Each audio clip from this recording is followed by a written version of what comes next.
صلی علی رسولہ الکریم۔ انڈیا سے بہت سارے لوگوں کی کالز بھی آ رہی ہیں، آڈیو بھی آ رہی ہیں اور کمنٹس بھی لوگ کر رہے ہیں۔ مسلسل تواتر کے ساتھ یہ سلسلہ جاری ہے کہ مفتی صاحب آپ اللہ کا واسطہ انڈیا کے مظلوم مسلمانوں کے لیے آواز اٹھائیے، مفتی صاحب آپ کو اللہ کا واسطہ آپ انڈیا کے موجودہ گورنمنٹ کے خلاف آواز اٹھائیے۔ تو میں نے ارادہ کیا آج میں کچھ اس بارے میں بات کروں۔ انڈیا کی جو موجودہ حکومت ہے جس نے ظلم اور بربریت کی تمام حدود کو کراس کر دیا ہے،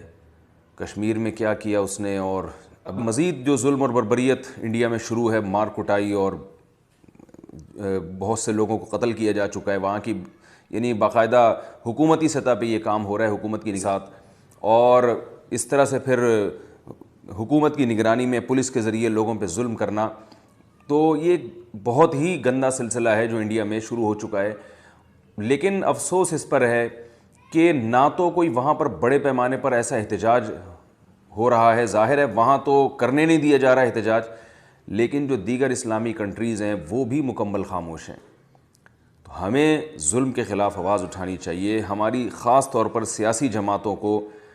دھرنے دینے چاہیے، جلوس نکالنا چاہیے، اپنا احتجاج ریکارڈ کروانا چاہیے۔ ہمیں سوشل میڈیا پہ اور الیکٹرانک میڈیا کے جتنے بھی ذرائع ہیں ان تمام پر بھرپور طریقے سے احتجاج کرنا چاہیے، ان ویڈیوز کو شیئر کرنا چاہیے جو وہاں سے آ رہی ہیں، جو لوگ چپکے چپکے بنا کے بھیج رہے ہیں۔ انڈیا اپنے آپ کو سیکولر اسٹیٹ کہتا ہے اور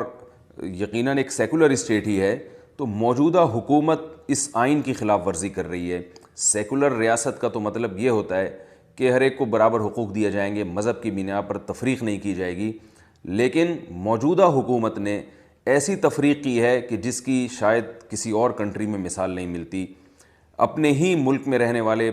اقلیتوں پہ جو ظلم ہے اس کے خلاف آواز اٹھائیں، اور اس کے بعد دیگر اسلامی ممالک کی بھی ذمہ داری بنتی ہے، جن میں سب سے پہلے تو ہماری ذمہ داری، ہم اس کے انڈیا کے پڑوس میں ہیں، ہماری ذمہ داری بنتی ہے کہ ہم سوشل میڈیا کے ذریعے یا ٹیلی ویژن کے ذریعے یا کسی بھی طرح سے جو سیاسی لوگ ہیں وہ سیاسی سطح پہ، حکومتی سطح پہ اب آواز اٹھائے اور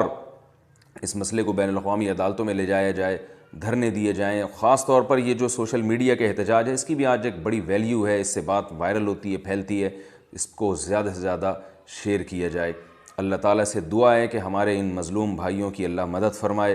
ان پر جو ظلم ہو رہا ہے اس پر اللہ تعالیٰ ظالموں کو اللہ ہدایت عطا فرمائے، اور جو ظالم ہدایت کے قابل نہیں ہیں ہماری دلی دعا ہے کہ اللہ تعالیٰ ان کو تباہ و برباد فرمائے۔ اللہ تعالیٰ ہمیں بھرپور طریقے سے اس مسئلے کو اہمیت دینے کی اور اس کے خلاف عالمی سطح پہ آواز اٹھانے کی توفیق عطا فرمائے۔ دیکھیے، جب بھی کسی ملک میں یہ ظلم ہوتا ہے، اس طرح کا ظلم خاص طور پر مسلمانوں پر، تو عالمی دنیا اکثر خاموشی اختیار کرتی ہے۔ تو ان مظالم کے خلاف عوام ہی کو اٹھنا پڑتا ہے، عوام ہی کو تحریک چلانی پڑتی ہے، عوام ہی کو احتجاج ریکارڈ کروانا پڑتا ہے، عوام کے احتجاج کے بعد ہی بین الاقوامی قوتیں انوالو ہوتی ہیں۔ تو اگر ایک فرد واحد جو مسلسل ظلم کر رہا ہے، جو یعنی ظلم پہ ظلم کرتا چلا جا رہا ہے اور غلط پالیسیاں بناتا چلا جا رہا ہے، اگر اس ایک شخص کو لگام دینے کے لیے عوام سڑکوں پہ نہ نکلی اور احتجاج ریکارڈ نہ کروایا تو وہ ڈکٹیٹر بن کے پورے انڈیا کو تباہ کر سکتا ہے، پوری انڈیا کے مستقبل کو داؤ پہ لگا سکتا ہے۔ تو انڈیا کی عوام کو ہوش کے ناخن لینا چاہیے، احتجاج کرنا چاہیے، اور ہماری عوام کو بھی ہوش کے ناخن لینا چاہیے۔ یہ ہمارے مسلمان بھائی ہیں۔ رسول اللہ صلی اللہ علیہ وسلم نے ارشاد فرمایا، المسلمون کالجسد الواحد، کہ تمام کے تمام مسلمان ایک جسم کے مانند ہیں۔ مسلمانوں میں ملکی تفریق نہیں ہے کہ وہ فلاں جگہ کا مسلمان ہے، یہ فلاں جگہ کا مسلمان ہے۔ سب سے پہلا رشتہ خالق اور مخلوق کا ہے، اور خالق اور مخلوق کا جو رشتہ ہے، یعنی سب سے پہلے اس کا رشتہ ہے جس نے ہمیں پیدا کیا، اور خالق اور مخلوق کا رشتہ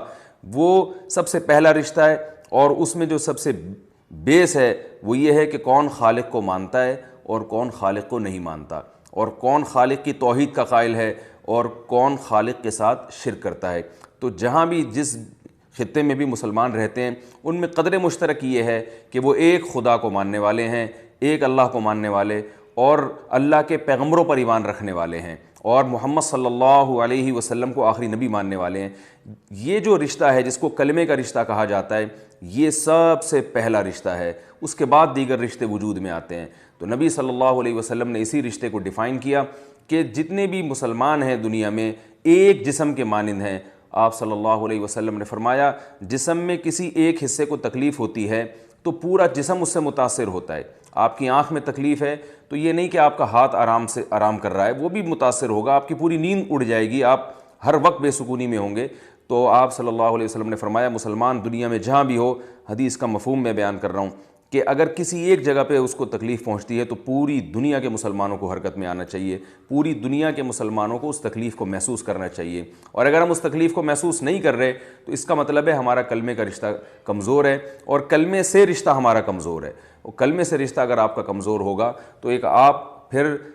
اللہ تعالیٰ کے پیدا کردہ مخلوق تو ہیں، لیکن آپ اپنے آپ کو مسلم نہیں کہہ سکتے۔ اور قیامت کے دن اللہ کے ہاں جس چیز کی سب سے زیادہ قدر ہوگی وہ کلمے کی قدر ہوگی، تمام رشتے اس رشتوں کے بعد ہیں۔ اللہ تعالیٰ ہمیں اس رشتے کو پہچاننے کی توفیق عطا فرمائے، اور ہندوستان کے خاص طور پر مسلمانوں، کیونکہ زیادہ ظلم سے زیادہ متاثر مسلمان ہیں اس ظلم سے، تو اللہ تعالیٰ ہمیں خاص طور پر مسلمانوں کے انڈیا اور ہندوستان کے مسلمانوں کے ظلم کو اللہ محسوس کرنے کی توفیق عطا فرمائے۔ وما علینا الا البلاغ۔ یہ جو رشتہ ہے جس کو کلمے کا رشتہ کہا جاتا ہے، یہ سب سے پہلا رشتہ ہے، اس کے بعد دیگر رشتے وجود میں آتے ہیں۔ تو نبی صلی اللہ علیہ وسلم نے اسی رشتے کو ڈیفائن کیا کہ جتنے بھی مسلمان ہیں دنیا میں ایک جسم کے مانند ہیں۔ آپ صلی اللہ علیہ وسلم نے فرمایا جسم میں کسی ایک حصے کو تکلیف ہوتی ہے تو پورا جسم اس سے متاثر ہوتا ہے۔ آپ کی آنکھ میں تکلیف ہے تو یہ نہیں کہ آپ کا ہاتھ آرام کر رہا ہے، وہ بھی متاثر ہوگا، آپ کی پوری نیند اڑ جائے گی، آپ ہر وقت بے سکونی میں ہوں گے۔ تو آپ صلی اللہ علیہ وسلم نے فرمایا مسلمان دنیا میں جہاں بھی ہو، حدیث کا مفہوم میں بیان کر رہا ہوں کہ اگر کسی ایک جگہ پہ اس کو تکلیف پہنچتی ہے تو پوری دنیا کے مسلمانوں کو حرکت میں آنا چاہیے، پوری دنیا کے مسلمانوں کو اس تکلیف کو محسوس کرنا چاہیے۔ اور اگر ہم اس تکلیف کو محسوس نہیں کر رہے تو اس کا مطلب ہے ہمارا کلمے کا رشتہ کمزور ہے، اور کلمے سے رشتہ ہمارا کمزور ہے۔ اور کلمے سے رشتہ اگر آپ کا کمزور ہوگا تو ایک آپ پھر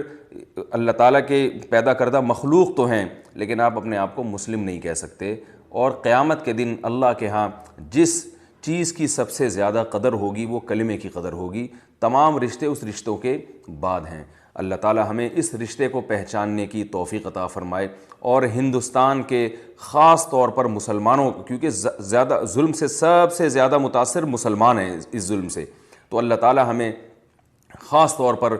مسلمانوں کے انڈیا اور ہندوستان کے مسلمانوں کے ظلم کو اللہ محسوس کرنے کی توفیق عطا فرمائے۔ وما علینا الا البلاغ۔